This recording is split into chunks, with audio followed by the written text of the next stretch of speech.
This is Bruce Hanks Wiggins. Today, I am interviewing Los Angeles-based recording artist Matthew Grant. Let's talk about your background. Where are you from? Oh, I'm born and raised in Kansas City.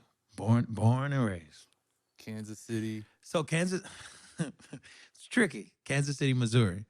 However, I have lived in Kansas City, Kansas. But yes, Kansas City, Missouri. Let me set the record straight, everybody. It's my camera. Kansas City, Missouri is where I'm from. And so, what are your earliest memories of playing music in Kansas City, Missouri? Wow. So we go right into the young Matthew. Yeah. Like young Sheldon. No, so I guess I knew it was always something different about me with my cousins. We grew up as brother and sisters, all my cousins and brothers and stuff. So it's about 19 of us all together as one when we all get together. And then don't include their kids and everything. And we were all born in sets. So that's a whole nother story. That's a whole nother. But anyway, so it was always different. I was always different from all of them. But some of my earliest memories of music was driving in the Cadillac with my dad. You know, you gotta have a Cadillac. And you know the ones with them heavy doors? You know the DeVille? We had a DeVille, we had a Cadillac, not an Eldorado, because that's not a Cadillac, but we had it was the 4-door, it was just regular Cadillac. I think we had a DeVille though. We had the DeVille because that's the 2-door. And you had to pull in this thing. Roham? But the door was just so freaking heavy. I remember it was red. It was my grandma Cadillac. It was red with white interior with black carpet on the bottom. It was clean. Yeah. I remember this, man. And but my dad would pop in. My dad used to be a truck driver back in, I believe, maybe 70s, early 80s, late 70s, early 80s. I can't recall.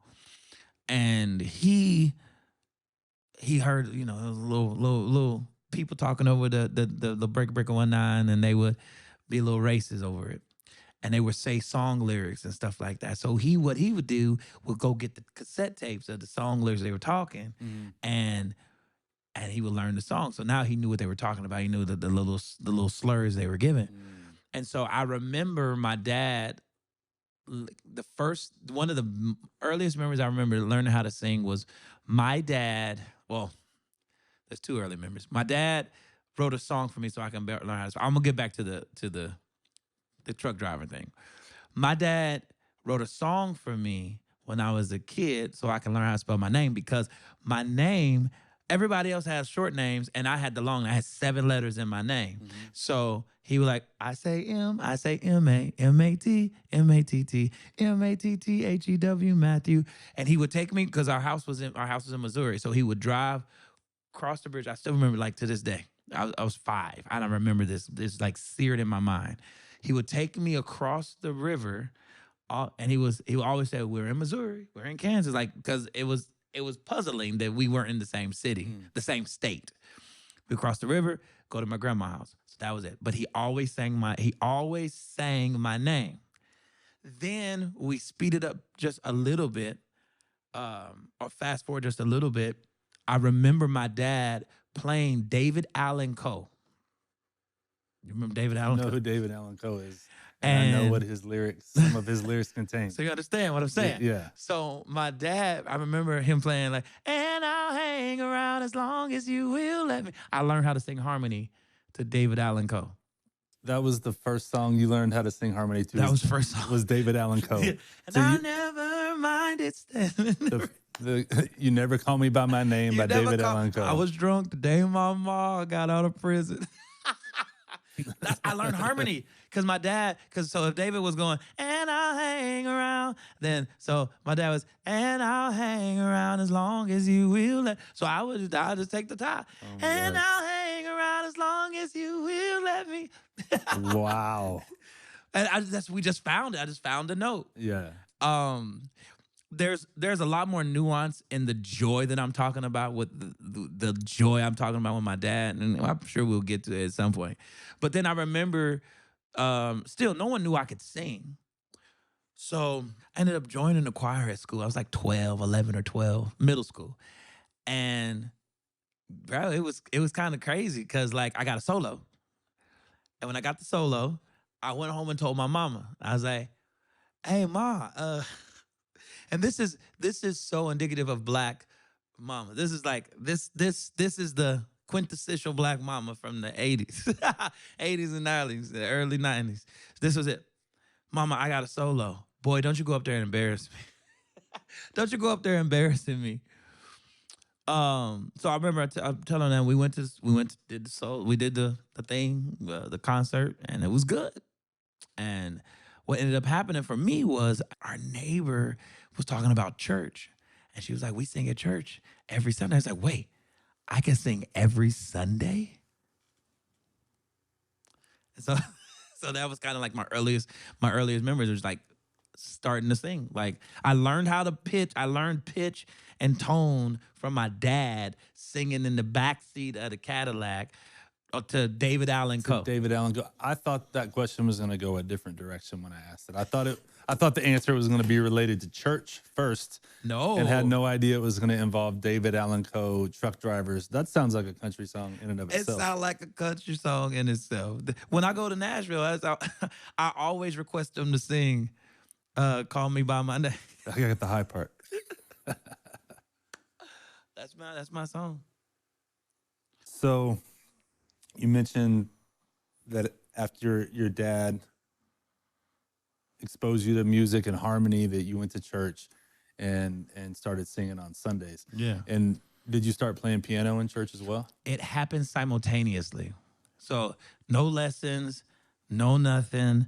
And we were at church singing. Oh, one little tidbit I need to add is that back in the in my grandma's backyard in Kansas, I drew faces on cardboard and I would pop them in the mud or in the dirt, I guess you should say. And I would sing. I would have concerts in the backyard. For your fans. For my fans. I knew at an early age that I was supposed to sing in front of thousands of people. I don't know how I knew it. I didn't know how it was gonna happen. I was never ever scared to get in front of people.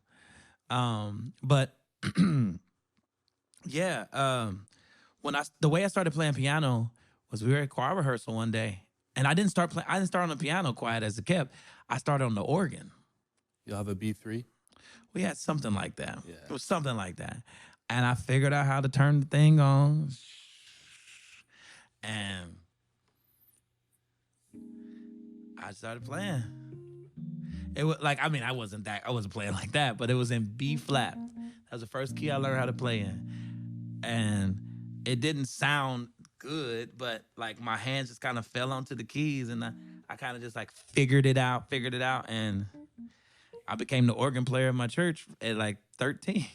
Wow. And did you finish up middle school and high school there in Kansas City and kept playing in church throughout that whole time? Playing, singing. I became like directing choirs. I started learning directing choir. Then I learned harmony. So like when it comes to the thing that I guess there's no training like black church as far as for a singer. And learning how to hear yourself and knowing what note you're supposed to be on and know what note you're supposed to go. Like I learned all of that because we didn't have no monitors, we didn't have no in-ears, we didn't have no mic. We had one microphone that stood in the middle of the alto section. It was a country church too, so it just stood in the middle, and we all was supposed to sing into this microphone, but the sopranos was in front of the microphone, so they had another microphone there. So this was our microphone. So we had two microphones in the choir stand, and we had to out-sing everybody. So we had to sing at the top of our lungs, but we had to know our pitch because we were singing over drums and bass and organ. We singing over all this stuff. So growing up, you just learned your part. You just knew your part, and that's one thing about like singing in the choir that's so beautiful is that like you didn't fancy like, well, I can sing alto, I can sing soprano. Like you a soprano today, so you gonna sing you alto today. You singing alto, so know your alto part. And so we didn't have monitors, we didn't have all those things. If you had a solo, you didn't get to like, I need a little more of myself. It's too much reverb. Our soundboard in my old church was in the back in the pastor's office, so nobody could touch it. So it could be feedbacking, it could be doing all this stuff. Well, nobody gonna adjust nothing because then nobody know how to work it. One, it was about this big, and it was like, it was like this big. Nobody knew how to work it, and that was it. It was like what it was set, and that was the end of it. And there were no monitors. There was 2 speakers at the end, in the front and 1 in the back, and that was it. That was how you heard yourself, and that was growing up. So I had to learn. So if you listen to my mix now, if you hear my in-ears and everything, my mix is super, super low. Like I don't have a whole lot of stuff going on. My voice ain't loud enough because I just know what note. Like once I know the song and I know the key it's in, I'm there. I got you. I don't need the confidence in it. I got it. Cause I had to learn to sing without hearing myself. Right. So it's funny because I see singers now and they're just like, I mean, they'll give you a list. It's too much. Can you take the lows to this DPs and the highs to this? And I'm like, man, even on my like when I have floor monitors and me in the band, I'm low, like my voice is low. Like I don't want to be blaring at me because then I don't give you me. Yeah. Cause like I'm hearing myself so loud. I'm like, it's every time at the time and the pins in my I'm not giving you, you know what I'm saying? Yeah. It was like we were talking about the Rhodes with, I was helping Joe Sample one day, and he said he liked to have the volume down a little bit because it made him play. Yeah. Because if the volume was too loud on the Rhodes, he'd play it soft. You're a little more timid. Yeah. But so if my ears are blaring, if my mouth, I'm not giving you, because then I'm gonna feel like if I hit a high note, then I'm gonna feel like, oh, I'm loud. Yeah. Fall back. But you learn that because there was no gauge of sound. There was no gauge. I know we went into dBs and all of those stuff, but still like that's how I learned soul. That's how I learned not soul, because that's a whole nother conversation. I hope you ask questions about that. Oh yeah. How I got into it, because I was even an outcast even at church. Let's get into it. Because you were listening to different kind of music at that point? So my dad was crazy. I love him so much. What he did, and I didn't appreciate this until he passed, but my dad, he wanted us to know everything, a little bit about everything. And that's what he was. Like he wasn't no master carpenter. Like he probably couldn't build this table with all of the, all the intricacies in it, but he could build you a table. You know what I'm saying? like he probably couldn't take a car apart and put it back together, but he could fix things in the car. Because you go to the store, you can get the books to show you how, you know what I'm saying? That's how he could read. He could read. And so he was always saying, you know how to read, you know how to count. That's what he always saying. These people ain't gonna take it. You countryman. These people ain't. I'm editing it for purposes. These people ain't gonna love on you like that. So you need to, they don't care about you. So you better learn how to read. You better learn how to count. And that is so real. To this day, that has been something, because I have not used Pythagorean, or whatever it is called. But I learned how I had to read and I had to count. Yeah. But anyway, my dad would take us. He wanted us to know a lot about everything. So we would go to jazz concerts, blues concerts. We would go to we'd go dance things. Alvin Ailey. I don't know if that's, have you ever heard of Alvin Ailey? That's a Kansas City thing? Oh, it might be a Texas thing, but I never heard of it. It might be a Kansas City thing. Okay. Sorry. No. Y'all heard of Alvin Ailey? No. We need to learn about it. Yeah. So that's a Kansas City thing. But we went to all these different things because he wanted us to know a lot. My dad came. My mama didn't come from money. My daddy did. So he got to experience all this stuff. So he wanted us to experience that stuff. And so I didn't appreciate it because I was like deep in the church at this point now. And so I was just like, I do not want to be at a blues concert. Did you play secular music at that time? Nope. I gave it all up. So I wasn't even I only played to play at church. And I learned there was no YouTube, so you had to learn the stuff. And you had the cassette tape. because CDs was cost too much to burn CDs. Like this is crazy. I feel so old talking about this. This is so wild because like it cost too much to burn CDs and stuff, and nobody had like all that stuff. So I would remember having my either my boombox or having the little Walkman, and I would rewind, and I'm like, trying listening to the. What's that note he playing? I remember just like trying to process it through. But my dad would take me to all these places, and I didn't appreciate it because I was just like, I don't want to be here. There and some of the best blues. Oh my God, they're giving it their all. Yeah. Some of the best jazz. Oh my goodness. And I'm just sitting there just smug and stupid and young and dumb and just like, But it planted some seeds. it was all in it because we would listen to country, we would listen to Nina Simone. I guess she's like jazz, I guess. We would listen to Kenny G, we would listen to Jazz Crusaders, we would listen to soul. Jazz Crusaders, Joe Yeah. Sample. Most people don't even most people don't even know about Jazz Crusaders. I know about the Jazz Crusaders. It was so crazy. And we listened to all this stuff. And we had one of those CD players that had like you could put like 20 in the like the boombox. You know, not the boombox, but you know the system at Yeah. the house with the speakers and the tape and the Yeah. 8-track, and you could put 20 CDs in that mug, and he had a record player at the top. And I remember just cleaning the house listening to Anita Baker, or cleaning the house listening to whatever random song would pop play on. He would randomize that thing, and it would just, all these different musics would come on. And it was sowing seeds. It was planting seeds because I would get to church and I would sing songs, and they'd be like, ooh, that's super sensual. And I'm like, how's that sensual? It would be soul. It would be something soulful. It'd be like, Yeah. I'll show you. So it'd be like, something like, since I got a piano in front of me or whatever. So let's say like, Amazing Grace, how sweet. So I would sing it, and I was like, oh, so the sopranos, I want you to go, Amazing Grace. And I said, I want you to go, Amazing Grace. And the tenors want you, Amazing Grace. And so because I didn't know where it was coming from, so I was hearing it, and they was like, ooh, Matthew, that sounds like R&B. That sounds, whoa, you can't do that in church. And I'm like, no. The harmonies were too sensual. Because you hear that minor, and they wasn't ready for that. Yeah. They wasn't ready. Man, they wasn't ready for that. So it was just too much. It was too much for them. And when even the older I got, it was still like I just never fit in. I never fit in the gospel and Christian music.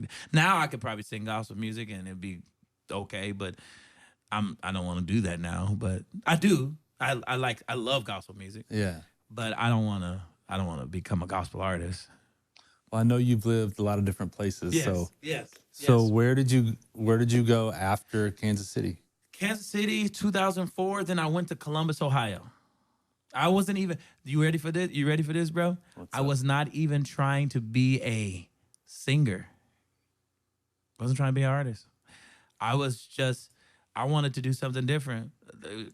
I'll tell you the actual truth. I went to school to be a pastor. Yeah, I normally don't tell the whole story. I'm like, oh yeah, I went to college, and then I was working in non-for-profit. Because I never want people to like get weird around me. So I was like, yeah, I went to school to be a pastor, and yeah, that's what happened. What school did you go to? I went to this little bitty Christian college in Ohio called World Harvest. It's not even called that anymore. It's called something else. But World Harvest Bible College. And I went there, and nothing happened. Only thing that happened was it set me on the journey to get to where I'm at now. Yeah. One of my best friends in the whole wide world to this day, I met there. So my best friends, like, I still talk to. Like, I met there in Ohio. But yeah, that was my trajectory. So I took jobs to in this field to do that stuff. Yeah. Yeah, to be a pastor. And I went from Columbus to Pittsburgh, Pennsylvania. I was an interim, they call it interim pastor. Okay. Oh yeah. So what was your degree? Did you finish up your degree? Yeah. Yeah, Which, yeah. what's the degree in? Well, it wasn't even a decree. Let's clear that up. It wasn't even a degree. It was a I got a diploma of arts in ministry with a concentration of pastoral studies. Okay. I don't know why I'm being honest with you. There is no whiskey here, and I'm being super honest. I was like, oh yeah, I went to school. You know, I worked in number. No, it's okay. I'm not ashamed of it Yeah. because this is who I am. But from there, I ended up getting. So I spent so much time just in church. Like that was my thing. I didn't think singing was going to be my thing. I sang, but that's not my thing. Doing the whole pastoring and teaching, and because I wanted to be a kindergarten teacher. So teaching was my thing. That was my thing. I loved to teach. I loved to break down things and explain them, and I loved it. So that was my thing. And I went to Pittsburgh, same thing. But end up that was a tragedy.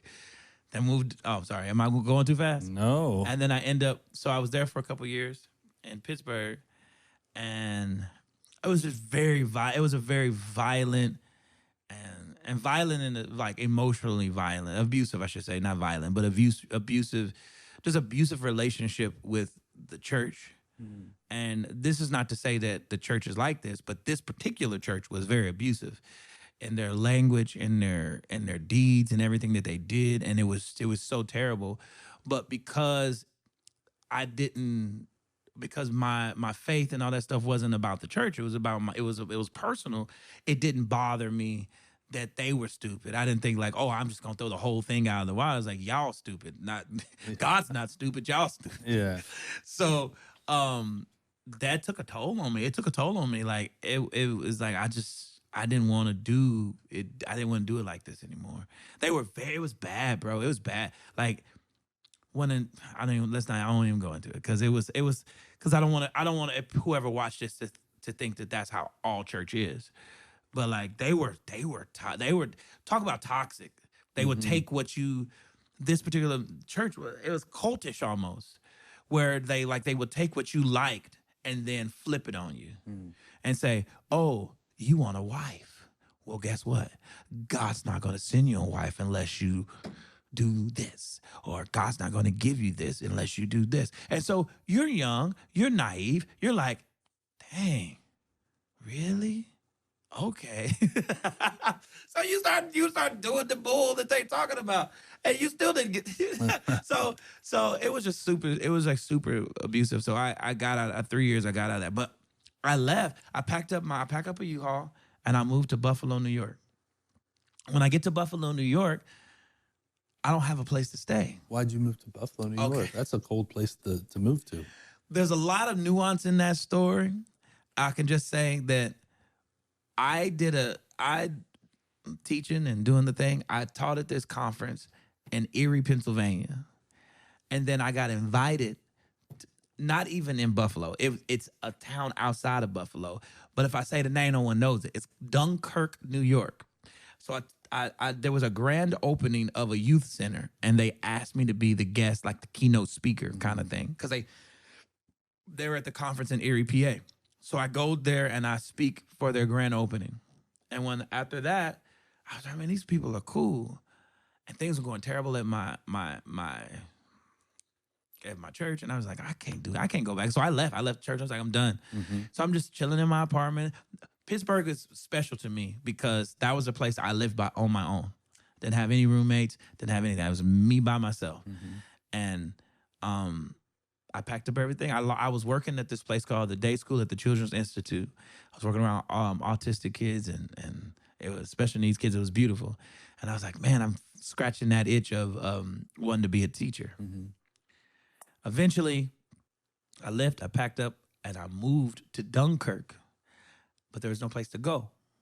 So I was homeless. So I lived in a homeless shelter for 6 months with everything I owned in the room. 6 months. And there was rats in the walls, bro. And so I remember nights I would be in the room and you hear them. And I would yell out, I'm in. Go away. Somebody in here. I'm in here. I would yell, talk about like, I'm in here. Like I was trying to make noise so that they would like not bother me because I just knew I was gonna wake up and be ate up by get ate up by a rat. Were you able to play music during this time? I was singing. I was like singing it. I was still singing at church, but not like there wasn't a time where I was writing like music or nothing like that. Like I was just doing my thing. Like I was trying to survive. And it was a lot of things that happened in that time. Eventually I got on my feet. I got a house. I was renting a house, split level. It was beautiful.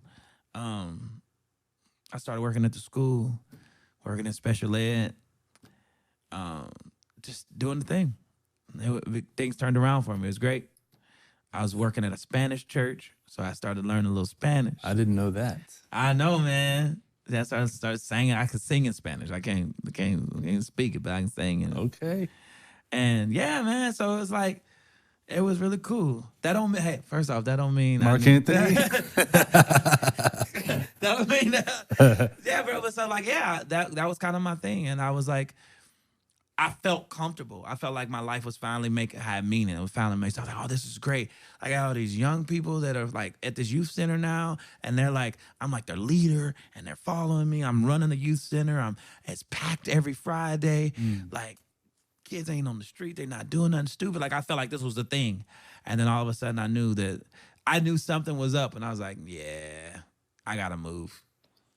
So from Kansas City to Pittsburgh To Columbus. to Columbus To Pittsburgh. to Pittsburgh to New York State, where it's really cold. Cold. And then the next stop is Upstate. Not upstate. Northern California. all the way across the country. All the way across the country. And what brought you to Northern California? A job. I got a job as a MD at a church. Directing their music for their school, their college, their Bible college and everything, and their church and everything. So that was what I was doing. And I was like, this is cool. I like this. I feel like purpose, when you discover your purpose, before you always feel like a stranger. Like you always feel like a stranger in the place that whatever you're doing until you discover the thing that you're supposed to do. And so I would sing and I would be like, there's gotta be more to it than this. Like this can't be the sum total of my life that I just get up here, I sing on Sunday, I sing on Wednesday, and then that's it. And so really what ended up happening for me was just like, I got fed up. Not fed up, but I just was like this, I got bored. I got bored singing and doing it. And it was great. The band was great. Everything was great. But I was empty. And so I made that decision and was like, I can't do this. There's got to be more to it than this. Mm-hmm. So I ended up, that's where I met my manager. And I ended up making that decision to move to LA. To pursue music. To do music. I gave up everything. I gave up everything that I knew, everything that I was familiar with for the last, 15 years, 10 years, however many years that was. Yeah. To go to what the church would say, betray my call. Like, dude, when they first heard me sing Man's World, I posted on my Facebook, I got so many DMs. Like, you left the Lord. What are you? Oh my gosh, you need to come back to Jesus. Can you give us a little taste of that?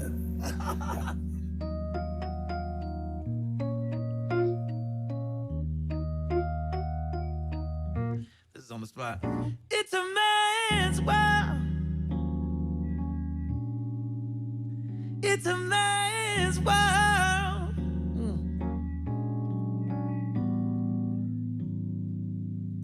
But wouldn't mean nothing. You put me right on the spot, man. Nothing, no, without a woman or a girl.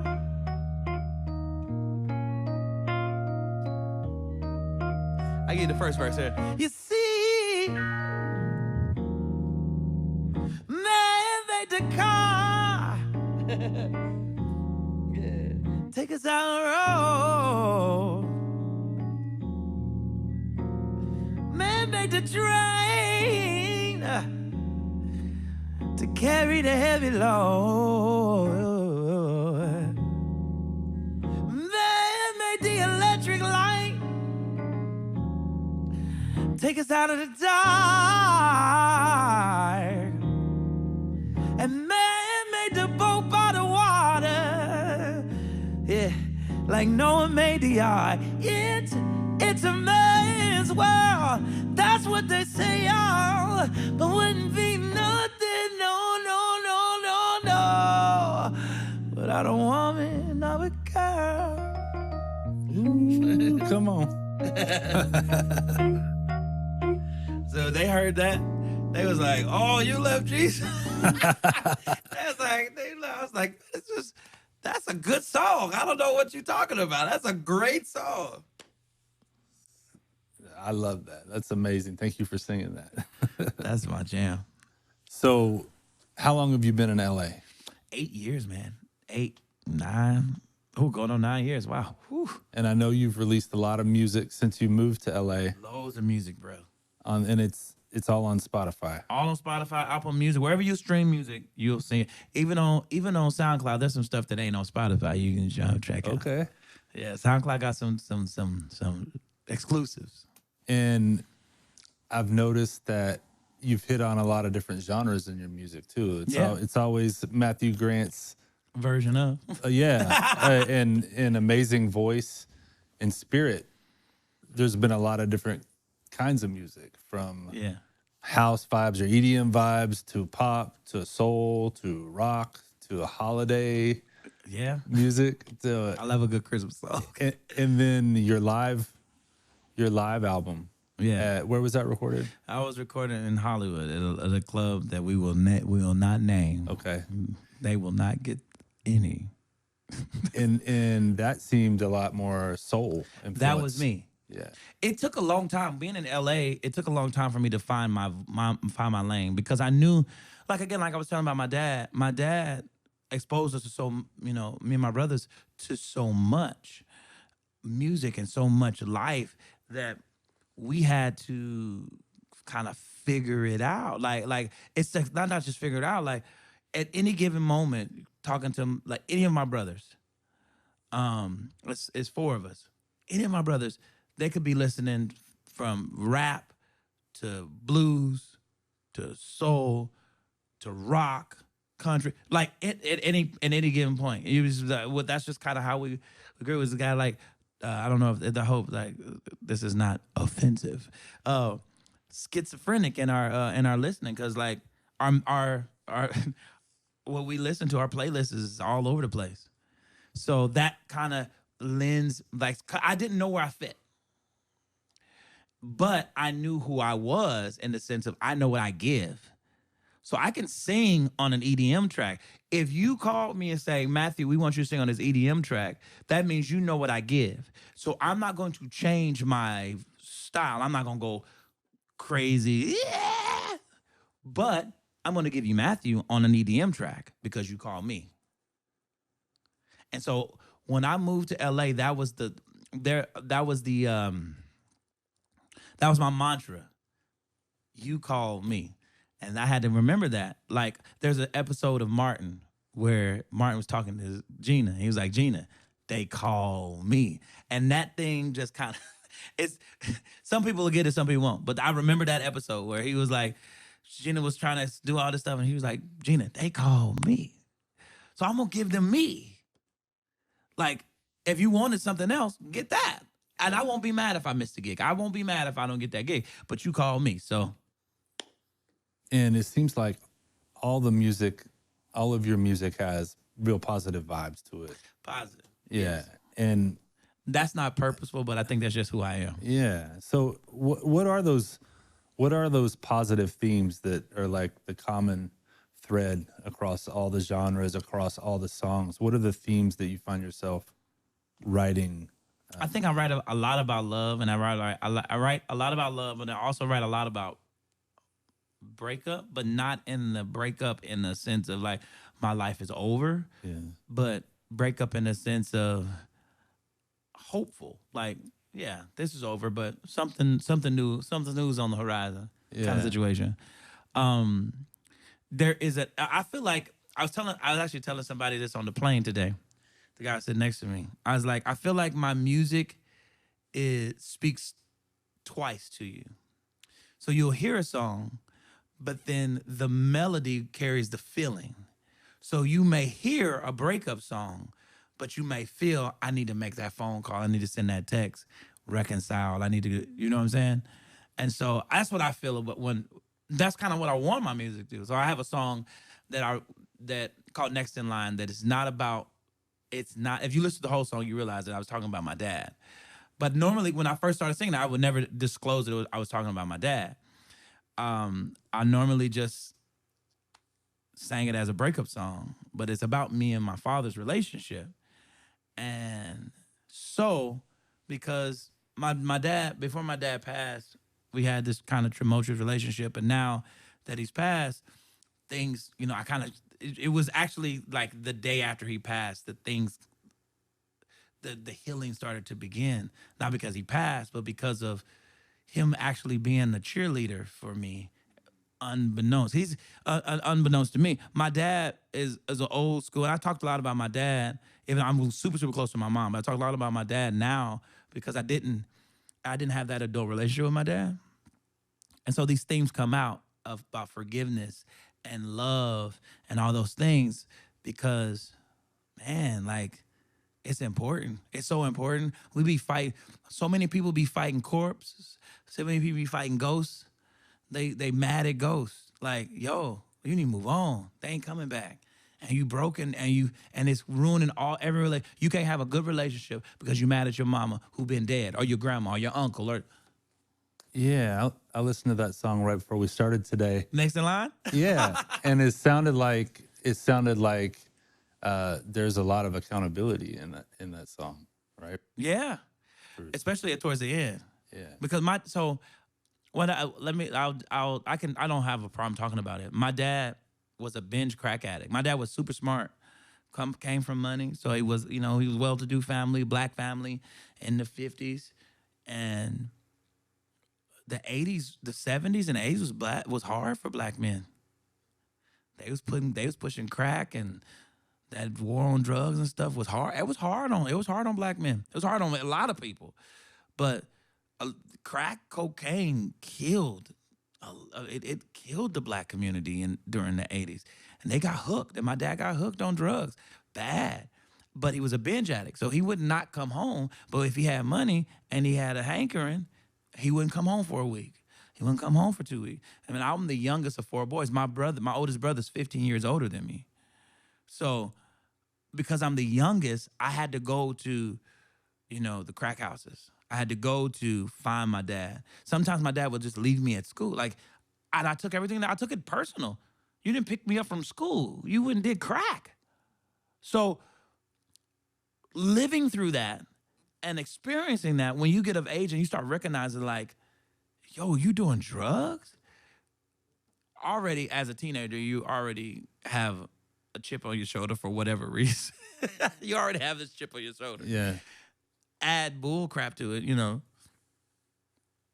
add all that to it, then it's like now it's worse, It's worse. So I didn't for years I didn't have this relationship. I didn't have a relationship with my dad. Not that we weren't talking. I would talk, and we would do the thing, but nothing like it should have been. Like me and my mom, we like best friends. Like we like mad cool. Like I talk to my mama every day.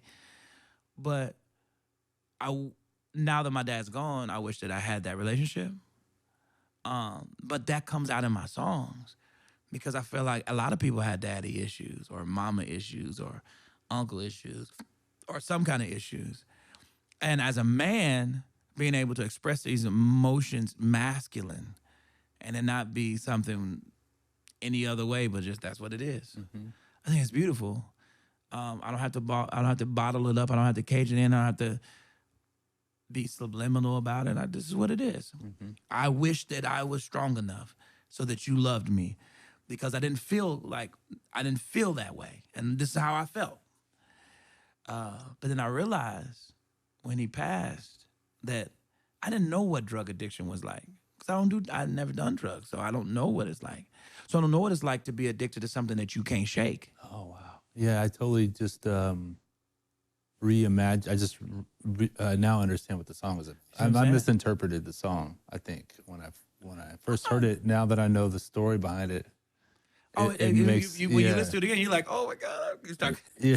I used to didn't tell anybody. And then there was one time I have a residency in Hollywood, and I sang it once, and I said, now I'm going to tell you the story. And then somebody in the audience was like, sing it again. Mm-hmm. And so then I sang it again. Everybody's crying. The men, the women, everybody. Yeah. Because it's like, yo, how many times do we put ourselves in a place we don't even know this person? Like, I didn't know my dad, before he had kids, he was dealing with this. Then he had kids.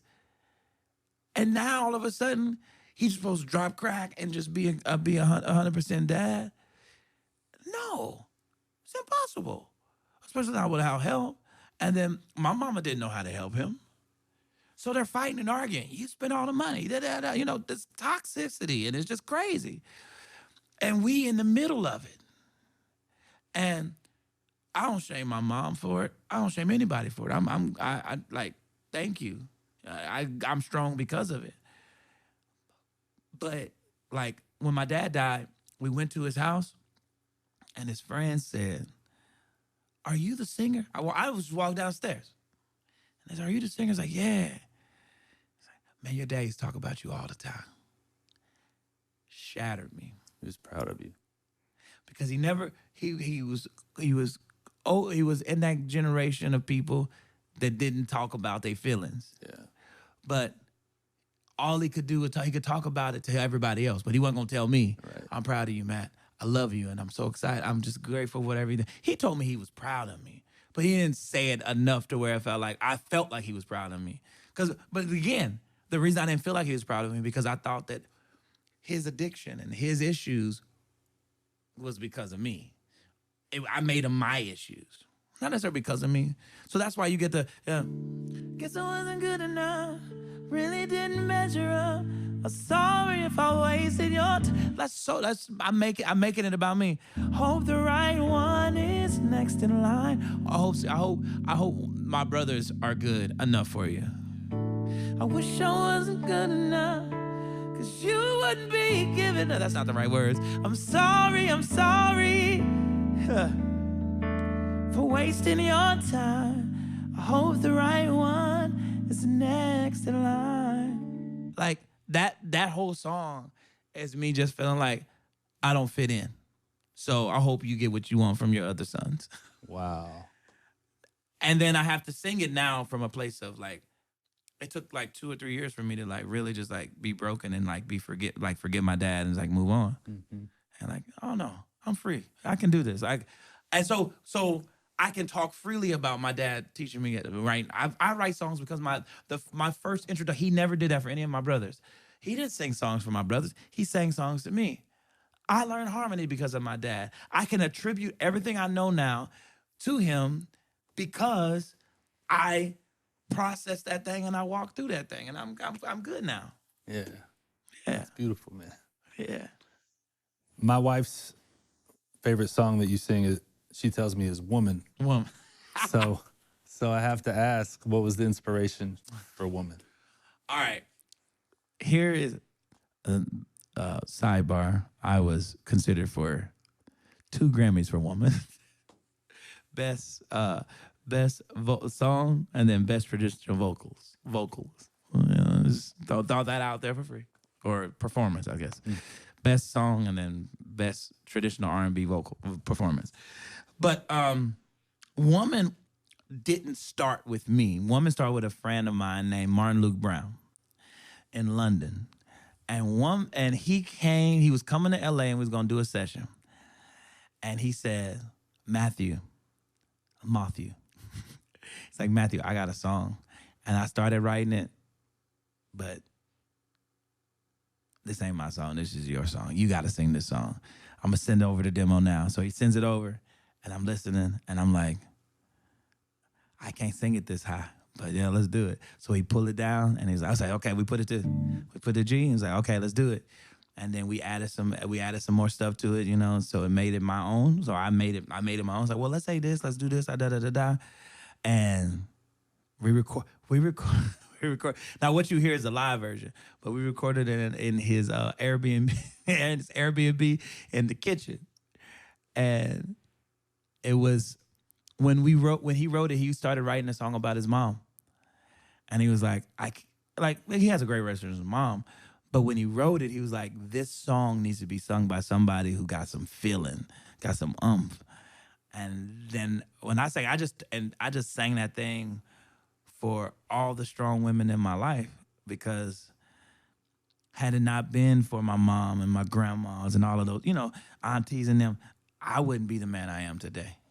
So that's where woman came out of. It came from strong women. That's, you know, my favorite line in that song is on the second verse. It goes, it's hard to start a song in the middle of a song. It says, all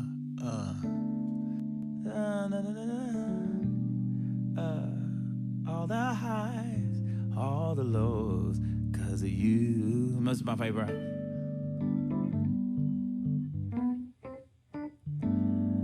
Something special, something spiritual.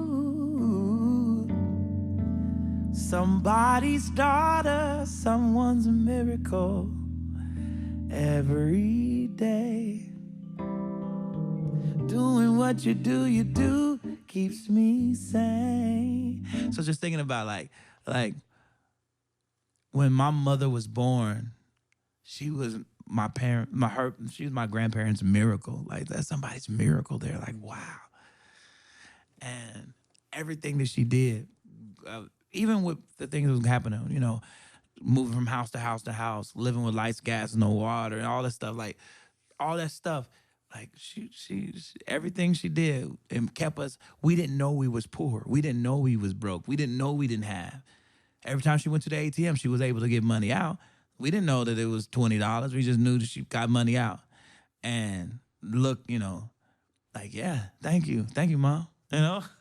Yeah, it's a great tribute. Yeah. So I wish I could say, like, I sat down and penned that whole song myself. I didn't. I'm about to tell Andrea she needs to pick another favorite song that Matthew wrote all the words to. Speaking of which, do you have a favorite song that I've written? That you've written? Yes. My favorite song, I guess my favorite song right now, let me say that. Can I say that? Yeah. My favorite song right now that I've written is a song called Dandelions. It's probably my favorite song I've written.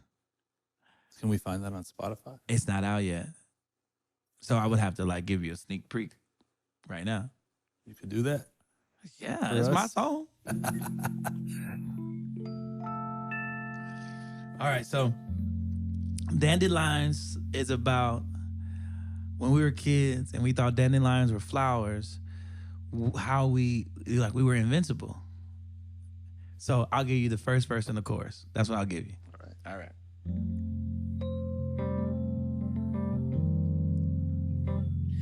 It's good when you're not a part of a label, then you can just do whatever you want to do. Don't y'all steal my song. It says, we thought anything could happen. We thought nothing would ever change. We had no need for defenses or the good sense to be afraid. We didn't try to hold the moment. We were doing what we love. You don't gotta learn surrender when there's nothing to let go of. 'Cause we were always winning, 'cause we all had superpowers. Had a whole lot of nothing in our hands, but the whole wide world was ours. Take me back to 97, summer break and April showers, when life was good and all was right, when we thought dandelions were flowers. when we thought dandelions were flowers. And then the bridge goes like this, goes, remember when? And when I sing it, I had the crowd say, remember when? And then like, it's just always cool because they start singing, remember when? And then I just like throw in like all the stuff from like the 90s and the 80s. Like I start throwing all these things. But yeah, that's my favorite song I've written so far. I had the pleasure to hear you sing that song in Nashville, Tennessee. Oh yes, with Andrew Bloom. Yes. Remember Andrew, that's my boy. I love that man so much. Yeah. Speaking of Nashville, what do you like about Nashville? Man, I love about Nashville. I think I love the honesty. Like, now this could be me being naive, but like I've met a lot of honest people out there. Just it reminds me of home. Being in LA, and you see so much fakeness. You see so much. Oh yeah. And I found myself doing that sometimes. Like, oh yeah, let's get in the studio. Oh yeah, let's go. Oh yeah, let's go get lunch. And you don't plan on getting lunch with these people. You don't plan on writing with these people. You don't plan on none of this stuff with these people. But it's good to say because you continue to push it back further and further and further and further until it never happens. Until they forget. That's trash, I know. But like, hey man, let's write a song. And then they'll text you like, so I'm free at 7, I'm free at 3. And I'm like, oh, okay, well, you serious about this right thing. Yeah. I love Nashville. I love the people. I love the vibe, the scene. It's so cool. It reminds me more of Kansas City than, it reminds me of Kansas City. Except for the tourism. It's like, there's a lot of tourists there. And I guess Kansas City is becoming a metroplex where a lot of people are coming because the Chiefs is winning and all that stuff. But it feels like home. You know, like, oh man, yeah, you can. I like Nashville. Well, I know you started learning harmony to David Allan Coe, and I know you like Nashville. Do you like country music now? I do like country music. I think that's kind of what I started leaning with my music is the storytelling of country music, but because I'm a kid of the 90s, you still get that boom bap of like a D'Angelo. So imagine a Chris Stapleton and a D'Angelo type of track. You get the storytelling, but you also get that body roll, you know? Yeah. So that's kind of where I'm going with my music. Like timeless. Yeah. Like you can pick up a Curtis Mayfield record, you can pick up a Marvin Gaye record and not feel like you're listening to something from the 70s. You're like, yeah, this is from the 70s, like the quality, sound, whatever. But you can be like, this stuff go. Like, this shit go. Yeah. You know? Yeah. You've lived in a lot of different places across the country. So how do you feel about being an American? How do you feel about living in this country? I love America. I love it. I love... Like, people, can I speak freely? Please. People shit on America. Can I say that? Some people do. Okay, I was just saying, can I say shit? Say shit. Okay. People be like Americans shit on America for whatever reason. And if you just look at the news, you got people climbing walls and barbed wire fences to get in. Mm-hmm. And we're sitting here with these freedoms and we talking crap about it. I'm like, just look, these people coming over by thousands to get in, and y'all don't want to be here. And it's all, I think, that's why when everyone asks me, like people ask me, do I call myself like African-American? I was like, no, I call myself American. I'm black, and I am black, power to the people, but I'm American, man. I'm American. I'm American, and I'm not. That's not me. That's not me taking from my African diaspora. That's not me taking from the people from Nigeria or Ghana or whatever country my ancestors are from. But that's 7 generations ago. We've been in here. My people been here longer than I would know whether they're here or there, or Nigeria, Ethiopia. I don't know nothing about that.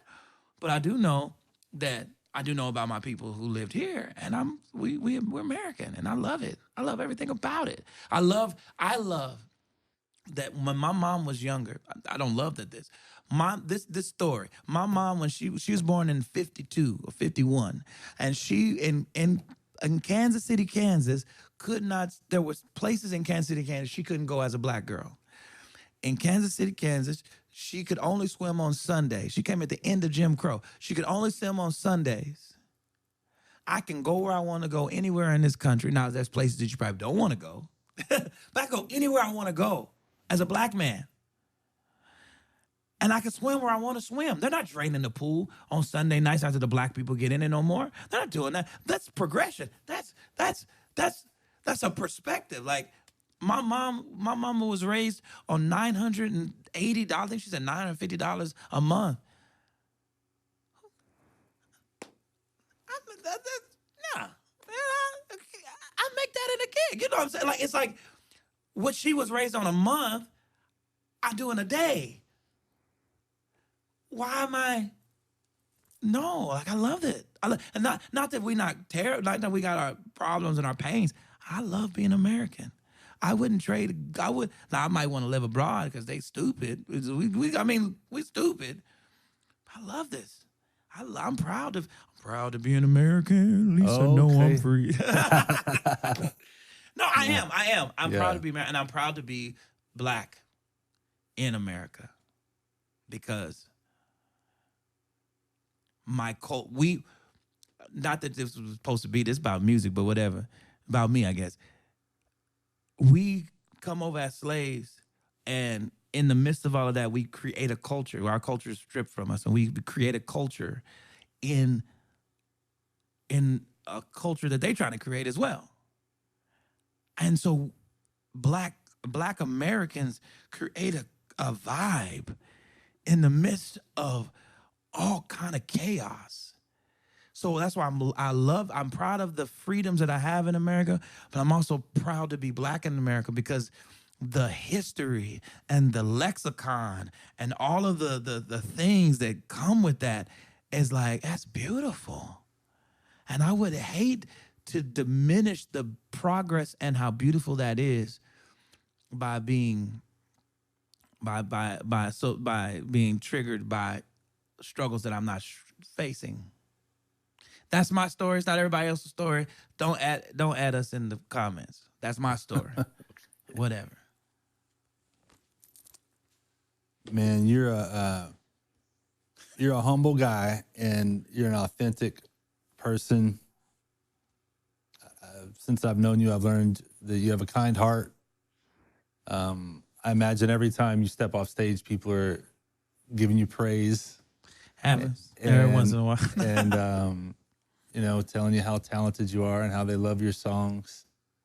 And so how do you remain so humble, constantly getting this praise at your shows? What's the key to that? How are you grounded? This is gonna be a very silly answer, but just hear me out. I think you have to know that you're good, so you don't need the praise of people. Like that false humility of like remember when Taylor Swift started singing, and like every time she got an award and people clap, she's like, oh. You remember that? She's like, oh, for me. That's so stupid. Like, you put a whole record out, you heard it 70,000 times. You know that was good. Like, take the award and go sit down. Like, you got to know you're good. Like, you didn't get in here to be whack. So, like, from one musician to another, I know that I sing well. I know I'm good at what I do. And I might not be everybody's flavor and taste, but I'm good at what I do. So that's the end of that story. So I don't have to go into a situation where Bruce says, man, wow, you get up there and you sang Proud Mary, you sang, I don't know, that's me hinting I want to sing Proud Mary. Okay. Note to self. Which version? What key? The original. Okay. Is Creedence? No, Tina. Is that the original? That's not the original, but Tina's original. Okay. Oh yeah. We'll talk about this later. All right. But like you said, oh my God, the way you sing, the way you sing, Try try a little tenderness, man, it sends chills down my spine. And it's like, oh my God, like I needed to hear that. Now, sometimes you do need a compliment because this industry, you ebbs and flows. But if that's how you need to survive, that's fake. You know you good when you get on that stage. You practice, you put in the work, you know you're good. So for me, I'm not looking for people to compliment me because I know that I'm good. I'm looking that when I get up there to sing, that people, I'm looking for their response, I guess you should say. Like, did I put the work in? Am I centered? Am I grounded enough that when I sing, they feel what I felt when I wrote the song? How do you know when they're connected? You can tell. You can tell, man. Cause you can be in I sang in crowded bars and then started singing and no one's listening. It felt like no one's listening. And then probably like second verse, crowded bar, everybody's talking. It's like, you hear people going, shh, shut the fuck up, shh. You hear all, I didn't mean to say, oops, my bad. You start hearing that on the thing. You start hearing people going, shh, shh, shh, shh. When you hear people hush, shush, that's that. And then here's the other one. Here's the other one. You only know you have made it in the Black community as you're singing a song and you hear some Black mother in the back go, some Black mama in the back go, you better sing that, boy. That's how you know you made it. You ain't made it. You ain't made it until you heard, you ain't in the room until somebody be like, all right, now you better sing that. That's how you're like, okay, I'm in the room now. Yeah. We here. I wanted to ask you some questions about other artists, producers, and is there someone in particular that would be your dream collaboration? An artist would be your dream collaborator? Oh my goodness, a dream collaborator. I would love to work with Pharrell just to see what happened, just to see what he could do with this soulful voice. Like, what could you do with this? I would love to work with a Kanye. I would love to do a duet with Jasmine Sullivan. She's insane. Yeah. But then there is one artist that she doesn't sing like she used to, but she's the one that taught me everything from a distance.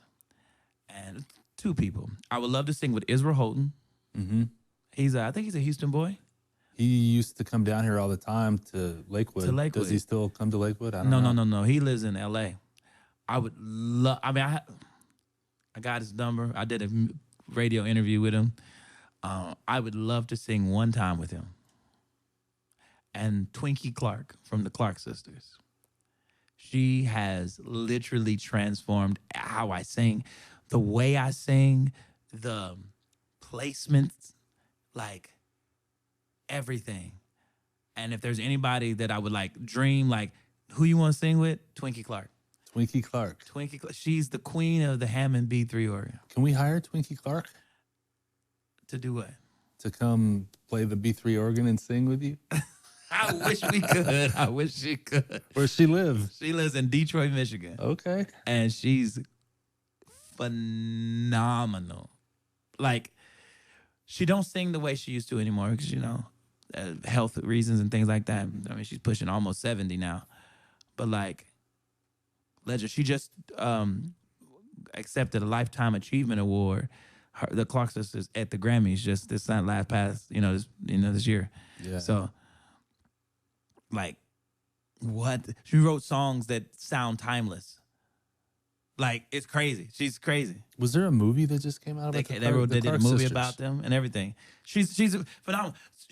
The singing, like the way she thought about harmony was insane. And you hear it and you're just like, what? And like when the way they sing and she was singing, but she smiled when she sang. And so that changes the way, the embouchure of your mouth. It changed the way the song was delivered. And just, the growl and going from growl to, the vowels and everything. Like this, she taught me everything. Yeah. And Israel Houghton, he taught me so much. Mm-hmm. So them two people. Tell me about people we know. People we both know who are recording artists. Okay. That we both worked together with? Moelle. What do you want to know? What do I want to know about Moelle? What's your favorite thing about Moelle? What I love about her is that she can adapt. She sings great, but that's not what I love about her. I love that she can adapt in any situation. Yeah. And she's the homegirl. She's the sis. That's the homie. But she can adapt as an artist, as a singer. You come into many different situations, you know, like, cause we not the A-list where we like making money just touring and stuff like that. So we got to do many gigs as we can, put food on the table and do what we do, you know? And so I've seen her go from doing like Vegas style feather singing with a microphone with, you know, feathers. I don't even know what it's called. Like showgirl kind of thing. Showgirl, Yeah, it's not burlesque, but it's like, it's not that, but it's the showgirl thing. Yeah. And then I've seen her go from just, you know, ballroom gown and just like flat foot sing. And so she knows how to adapt. She knows how to switch on the pivot and move. And I think that's so beautiful. And but then you hear our music, you're like, I ain't never nothing. Wait. Like, you know what you get when you get a Matthew Grant. You don't know what you're getting from her, and that's beautiful. I love that about her. Yeah. What makes Andrew Bloom special? Oh, my friend. Andrew is like, Andrew Bloom is, he can do so much. So like you think, because, you know, he live in Nashville, you know, you think, oh, Bloom, he gonna give you that country. But Bloom can sing September like he was in Earth, Wind, and Fire. You know, and could play the guitar like nobody's business. Like, the boy bad. And so you don't know what you're going to get from him because you're like, oh, no, you doing Justin Timberlake now? Oh, and you sound better than JT. This is wild. You know, he'll give me we do the little runoffs together, me and him. We get in the truck and we get to going. No, and then he is as genuine as you think he is. Like, he's a genuine person. And that's what makes him so special. He's the real deal. Like,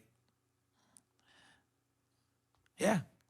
He looks like the pretty boy in the boy band.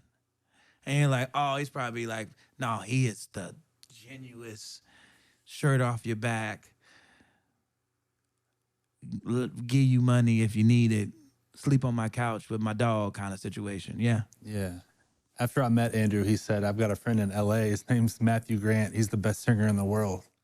In the world? That's what he told me. That's what he told me. And I'm looking at the people in the studio audience, y'all. So I was happy when the best singer in the world. That's what he said. And I was so happy when I finally got the chance to hear you sing at that bar one night in Nashville and meet you. And that's crazy. You got to hear my originals too. That's wild. Yeah. What about, I'll get into some people that neither one of us has known as long as Andrew, but like Kendall Wild. What are your thoughts on Kendall Wild's talent? WTF. I heard her sing in Nashville, at a bar in Nashville, and I was like, no. I heard her sing one song, like the tail end of a song, and I was like, oh, okay. And then I heard her sing,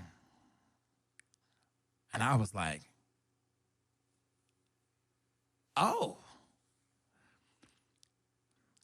She reminds me of the girls I went to church with, in the sense of they just sing. Like, it ain't nothing to it. This is what they do. And then they get off stage and they just cool. Like, they're not, ain't no diva about it. Ain't no, I need the room code. I need the room at 75 and I need the water at 42. Like, ain't none of that. It's just like, you were like, you just killed that. Stop. let's go get some chicken or something. You know, that's how she is. It's just like, she can sing. Yeah. Like, what? I was just listening. I was just like, it's very few people that you just like get paused, like they start singing. You're like, is this not the recording? Wild. Yeah. She's wild.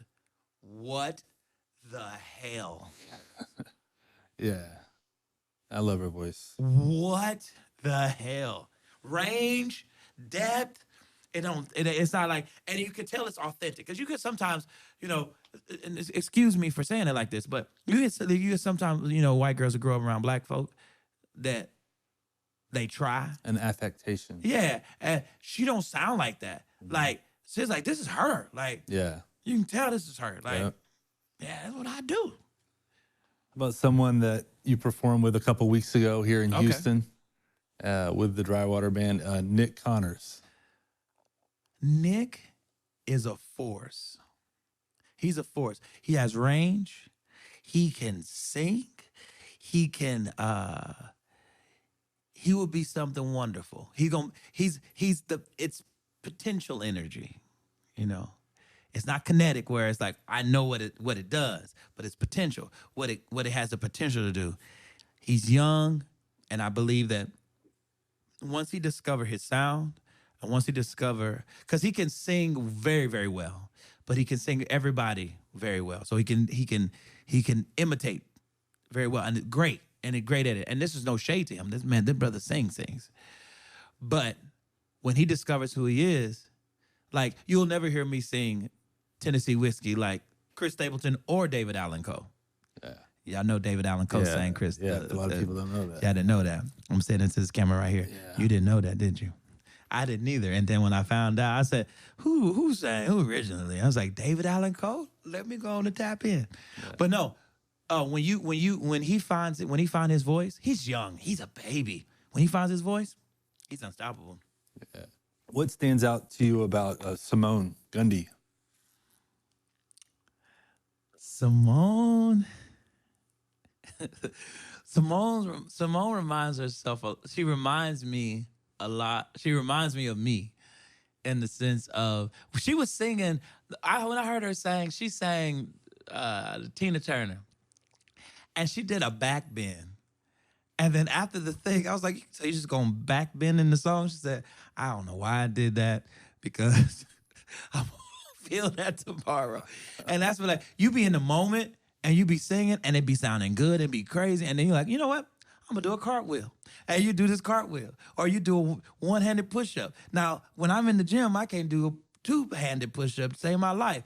But when I'm singing Kiss, boy, I'm like, I think I'm gonna dance now. Mm-hmm. Let me get on the floor and do a two-handed push-up, one-handed push-up. She's an incredible singer. She's an incredible singer, incredible showman. When it comes to entertainment, you need somebody. You need somebody that people feel like, that's my sister up there. That's my cousin. That's my auntie. That's my uncle. You need somebody to feel, you want somebody there that feel like I'm attached to that person. I get in trouble because that's how I feel when I sing. Like I sing and like, I want my shows to be long because I want to talk to the crowd. That's probably why I probably won't do Madison Square Garden, because too many people. And like, I can't say, so how you feeling? Y'all are both just always full effort performers. There's never anything less than 100% from both. You got to. Even when you're struggling through it, you got to give 100%. I say that for myself because let me like I've written songs and I'll be like, I have no idea the lyrics to this song that I just wrote. I'm about to sing this song and I forgot the lyrics. So, well, you know what we're gonna do? We're gonna sing through it. Or when you're just not feeling 100% in your own body, you know? You give it all. Because one thing I know, Bruce, in my life is that you never know when it's over. You never know. We have friends that we play music with, young, you know, mid-30s, late 20s. That just didn't wake up the next day. And you're like, what was wrong with what? Well, he went into the doctor and never came out. Like stuff like that. And you're just like, you never know. So if you half-ass it, oh, this is just this, or this is just a wedding, or this is just a cocktail hour, or this is just a this, and you half-ass it, that's, you never know when it's time. Yeah. I want to be said when if I'm done, I want to be said, well, he gave it all. Even if 80, even if I'm at 80% of my talent, I'm sorry, I walked a crazy. Even if I'm at 80% of my talent, at 80%, I want to be given 100% of the 80 that I have, or 70 I have, or 50, whatever. Yeah. Like, it's the best I got, but I'm gonna give 100, give 100% of it. Speaking of health, what do you do to stay healthy and fit, and how does that relate to your live performances? Man, that's a great question. I have a personal trainer, I have a vocal coach, and I'm on a diet. I have 200 grams of protein, low fat. Like, I'm trying to get in shape. I'm trying to get my weight down. I'm in the gym when I am 6 days a week. Yeah. If I'm not, it's hard when you work nights and you got to wake up and do days too. But yeah, personal trainer and vocal coach. I don't necessarily use my vocal coach all the time, but it's a muscle too. And every once in a while, I need to get it worked out. As good as I am, I need somebody to work it out. Like, I'm not hitting these notes. I'm not. This don't sound clear no more. How do I do this? That's what I'm doing. Yeah. We've covered a lot of topics. Man, I've been all over. This is a 7-hour interview. I apologize. No. What else do you want people to know about you? What did we miss? I just want to be real, man. I want when people hear my music, I want people to know. I want for 7 minutes, 3 minutes, 5 minutes, however long they hear it. I want them to feel authentic emotions. Like, I can lose myself for this next 5 minutes of this song, or 7 minutes. My songs are more like 7 minutes, but they don't feel like 7 minutes. But I want to lose myself for this 7 minutes and be able to feel something real. Better days. Like, just be real, be authentic. Like, I just want people. That's really why I am the way I am. Like, I'm just a little boy. I'm just a little boy from the ghetto in Kansas City, and that's all I am. I'm just that's who I am, and I've kind of stayed that way.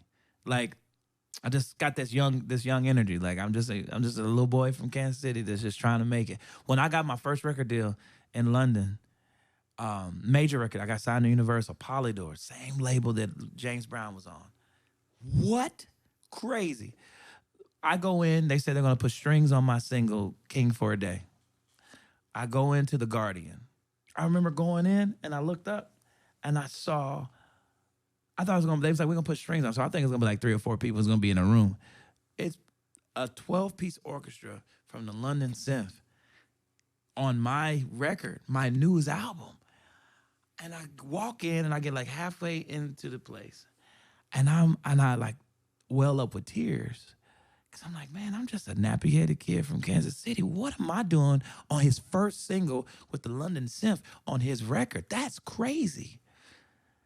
And I take that approach all the time. Like, it's like, not that I'm not trying to be falsely humble, like, oh man, I don't deserve it.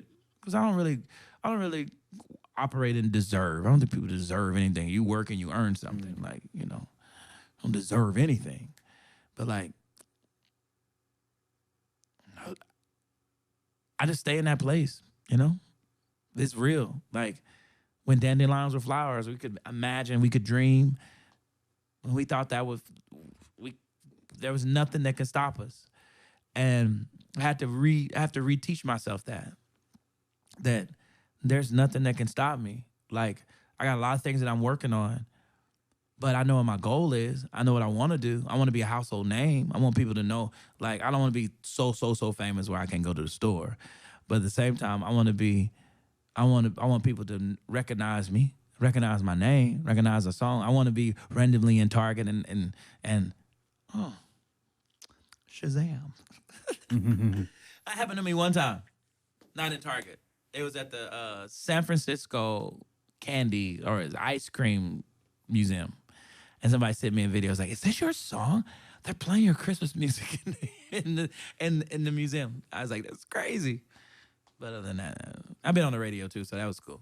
I love that song, King for a Day. And I know you were signed to a label. I can sing it. When you can sing it? Yeah. Can you sing us out? I can sing it out. You want how much you want? How much you want to sing?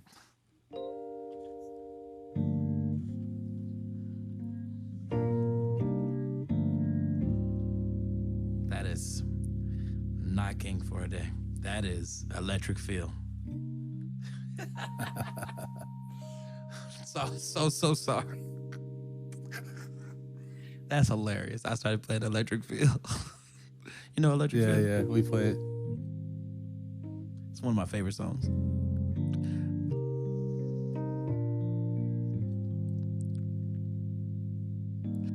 Wars and rumors of wars. We're filled with so much hatred, and we don't know what for. We do what we think's right, and we shed innocent blood. We segregate our lives. Whatever happened to love? If I was a king for a day, I would take all this hurt away and restore our faith in each other again. I'd make a decree that would end poverty, giving back what was lost. I'll change this world at any cost. If I was a king, we've gotta do better, yeah, to make this world better, yeah. Oh, we've gotta do better, yeah, to make this world better. If I was a king for a day, I would take all this hurt away and restore our faith in each other again. I'd make a decree that would end poverty, giving back what was lost. I'll change the world at any cost. I was a king. If I was a king. King for a Day. Thank you, Matthew Grant. Thanks so much. Thank you so much for having me. Thank you for this interview. This is great. Yeah, it has been great getting to know you more, and just looking forward to doing a lot more work together. Getting to know all about you. That's right. Thank you. Thank you, brother. Yeah, man.